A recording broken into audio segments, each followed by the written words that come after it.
Hello and welcome back to Coffee with Craig. I am Craig.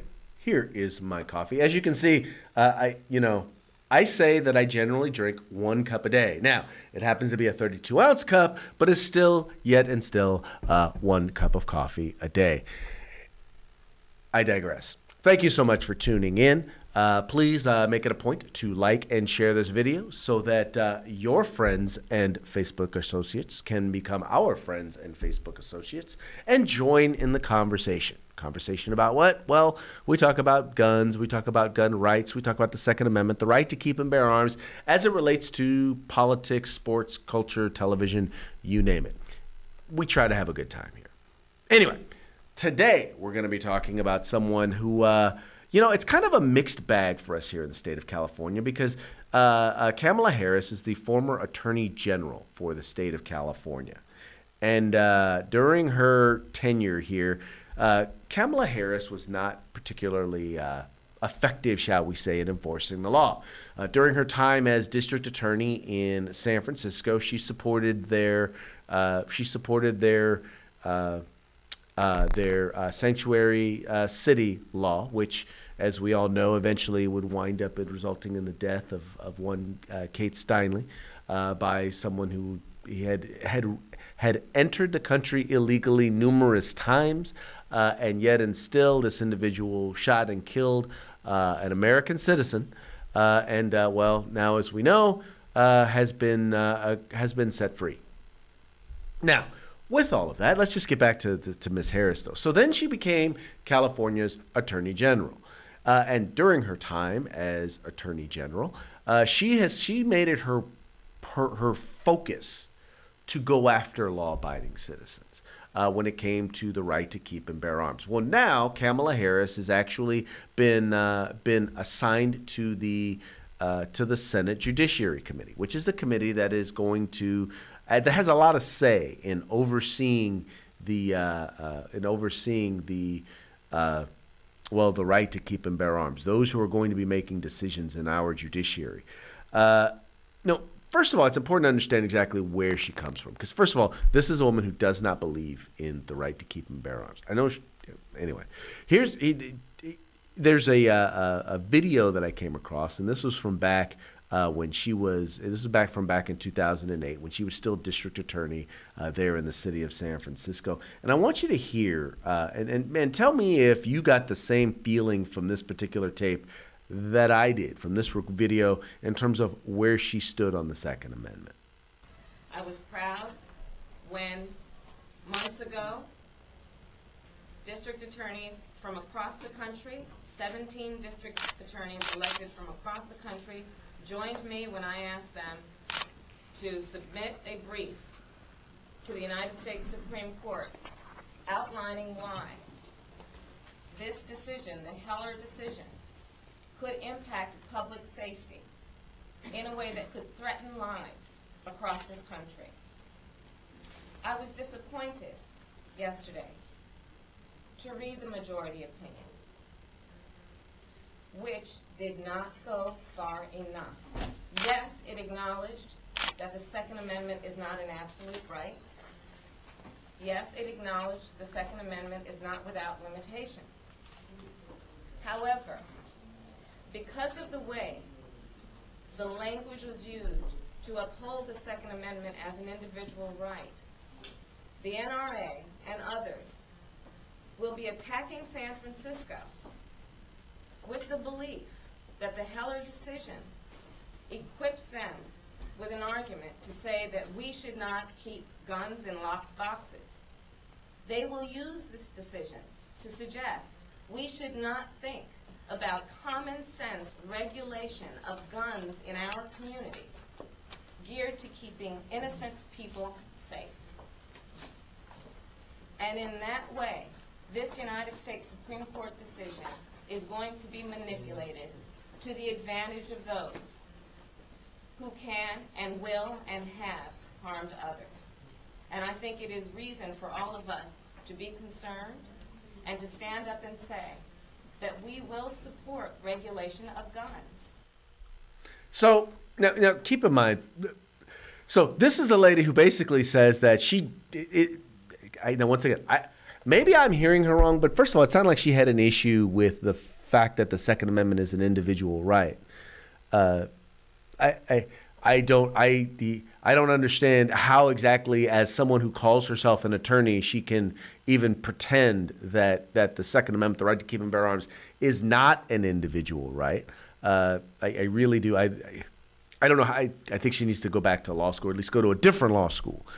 In that case, but once again, this is a woman who did not believe in Heller, doesn't believe in the once again that doesn't believe in it as a fundamental human right. You know, she goes on to talk about common sense gun laws, like now keep in mind, this common sense gun law is like putting in a lockbox. Now, mind you, this is the same woman who believes that you should have your gun one place, the firing pin another place, and the ammunition a whole different place. You know, like you're supposed to be, someone breaks into your house and you're supposed to be running around the house assembling your firearms so that you can defend your family. That is what Kamala Harris believes in. Now, once again, and it didn't just stop here. I need you guys to understand, this was just 2008. This was not even more recently. More recently, she has made statements even more damning. And this one on Politico Playbook. This happened after the incident that took place in Sandy Hook, where she literally went out of her way to point out, and was just so livid about, listen to what she said should have been done as a result of Sandy Hook when it comes to gun control. How is it, after 20 babies, 6- and 7-year-olds at Sandy Hook are slaughtered, that they don't act? I'll tell you, I think what should have happened is they should have closed the chambers of Congress on this House and the Senate side and say, all you members go in there, only you, and spread out the autopsy photographs of those babies and require them to look at those photographs and then vote your conscience.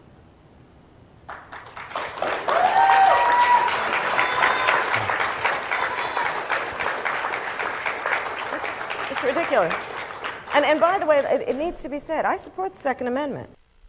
Yeah, right. Yeah, you support the Second Amendment. You've made it very clear. You've already stated that you don't support the Second Amendment. Or let me clarify. You support the Second Amendment that means we need to have a well-regulated militia, but not that the individual right to keep and bear arms shall not be infringed. Oh, no. It's kind of funny how she talked about the idea of locking the chambers. And I've heard pro-life activists say this. Well, maybe they should do the same thing when it comes to whether or not there should be abortion. Maybe they should be able to take the pictures of the babies that have been aborted and take them and lock the doors of Congress, the House and the Senate, and make them sit there and look at those. Make them sit there and look at those pictures before and then decide and then vote their conscience. Now, I don't care whether or not this is not a pro-life, pro-abortion, pro-choice discussion. That's not the point. The point is that when it comes to the harsh reality, how about this? How about we do this? How about we show the bodies and the autopsy pictures of victims of violent crime, victims of violent crime who were in areas where they had been disarmed, in cities and communities where they were not allowed to be able to defend themselves. How about we do that? How about that, Kamala? Do you support that? Do you support the fact that maybe we should let's show the real facts? All right. During her tenure as Attorney General, just here in the state of California. Now, here's what's interesting. So, over most of the time, that we've been looking at over the last 20 years, we've seen violent crime go down. But what caused violent crime to go down? What caused violent crime to go down was the fact that, we had things like, what's the word I'm looking for? 3 strikes. We had things like 3 strikes. We had increased penalties for crimes. But here's what's happened. As we've sought to, under your guidance, under your being smart on crime, we started letting criminals out on the street. And what's happened with that? Well, on the national basis, we've seen that violent crime has gone up. Well, why has violent crime gone up? I'm glad you asked that question. Property crimes have gone up. Now, look at this. Now, in the United States, you notice that violent crime or that property crime rates have gone down. But in California, once again, passage of Proposition 47, AB 109, we've seen criminals being let out on the streets. And what's happened? And this was just in 2015. The numbers are not, I'm still looking for the numbers for 2016, but I can guarantee you, I've already seen they've gone up. And then you look at 2017, I'll bet you they go up again. But that's not enough. So let's look here. So driving, I believe, this is my estimation, I believe that what has been driving the violent crime rate, because you see in the U.S. it's gone up slightly, but driving it has been places like California, which has chosen to let criminals out on the street.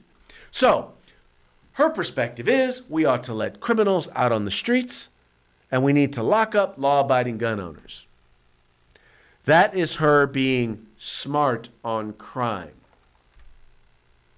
Yeah, I know, you're just as dumbfounded as I am.